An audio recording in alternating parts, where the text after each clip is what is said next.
আসসালামু আলাইকুম প্রিয় দর্শক, সকলকে স্বাগত জানাই অভিবাসী আপডেটের নতুন ভিডিওতে। আপনি এই ভিডিওতে যুক্ত হয়েছেন দেশ এবং প্রবাস থেকে। জানিয়ে দিব গত 24 ঘন্টার আলোচিত আপডেটগুলো এই ভিডিওর মাধ্যমে। এই ভিডিওটি দেখছেন আপনি ইউটিউব, ফেসবুক দুটি মাধ্যমে। প্রতিদিনই আমরা গুরুত্বপূর্ণ তথ্য দিয়ে সহযোগিতা করে থাকি। নভেম্বর মাসের 3 তারিখ। আপনার কাছে অভিবাসীদের কোনো ইনফরমেশন থাকলে আপনিও লিখতে পারেন, কারণ এই তথ্যগুলো জানার অপেক্ষায় রয়েছে বহু বাবা মা এবং তাদের আপনজন, যাদের প্রিয়জন ভূমধ্যসাগর ব্যবহার করে, এজিয়ান সাগর ব্যবহার করে, আটলান্টিক সাগর ব্যবহার করে ইউরোপে প্রবেশ করার চেষ্টা করেছিলেন, অথচ প্রবেশ করতে না পেরে ভূমধ্যসাগর, এজিয়ান সাগর, আটলান্টিক সাগরে নৌকাডুবিতে মৃত্যু হয়েছে বা নিখোঁজও দেখানো হচ্ছে।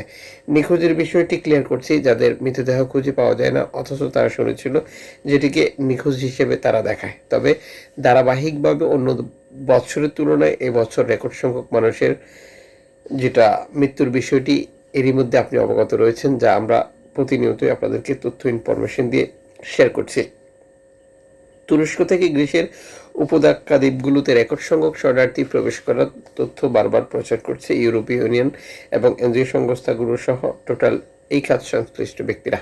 তথাকথিত চুক্তির নামে লিবিয়াতে যে প্রণোদনা বা অনুদান দিচ্ছে তারা, যেটি নিয়ে এনজিও সংস্থাগুলো, মানবাধিকার সংগঠনগুলো তীব্র প্রতিবাদ জানাচ্ছে।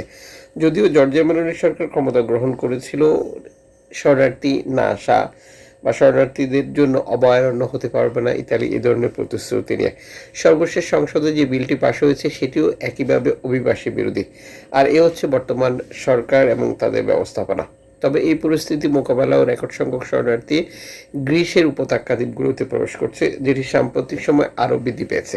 যদিও বর্তমান সময় ইতালিতে প্রবেশ করার পর বাকি জটিলতা না থাকলেও আগের মতো করে চলছে, তবে যে জটিলতাটা দেখা দিয়েছে সেটা হচ্ছে যে দেশে ডিপোর্ট করা। যেমন 3 দিন আগেও 4 জন বাংলাদেশিকে ডিপোর্ট করেছে, যারা কস্তরাতে গিয়েছিল প্রাথমিক কাগজপত্র সংগ্রহ করার জন্য। এই পরিস্থিতিতে বাংলাদেশ কমিউনিটির মাঝে আতঙ্ক ছড়িয়ে পড়েছে। অনেকেই দ্বিধাগ্রস্ত বা কী সিদ্ধান্ত নেবেন তা বুঝতে পারছেন না। যেহেতু দীর্ঘদিন জবের সাথে যুক্ত থাকা আর এটি ছেড়ে না যেতে পারা, এটি নিঃসন্দেহে অসাধারণ একটি বিষয়, যেটি অনেকের মধ্যে নেই বা অনেকে করতে পারে না। যে সংস্থাগুলো ভূমধ্যসাগর থেকে শরণার্থী উদ্ধার করছে, যেটি তাদের পৃথক পৃথক বার্তাগুলোতে নিষেধ করেছে। এক্ষেত্রে যে বিষয়টা আমাদের জন্য গুরুত্বপূর্ণ, অবশ্যই আমরা ক্লিয়ার করব গেমের বিষয়গুলো, যেটি কাঠের নৌকা ছিল নাকি প্লাস্টিকের নৌকা ছিল নাকি মাছ ধরার ট্রলার ছিল, তাহলে আমরা প্রিয়জনকে খুব দ্রুতভাবে ফিরে পাবো বা অবস্থান নিশ্চিত করতে পারবো।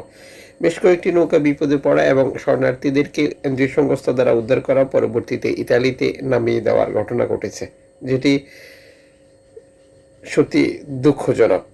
দর্শক, এ হচ্ছে বর্তমান লিবিয়া থেকে ইতালি বা লিবিয়া থেকে গ্রিসে যাওয়ার সর্বশেষ তথ্যগুলো।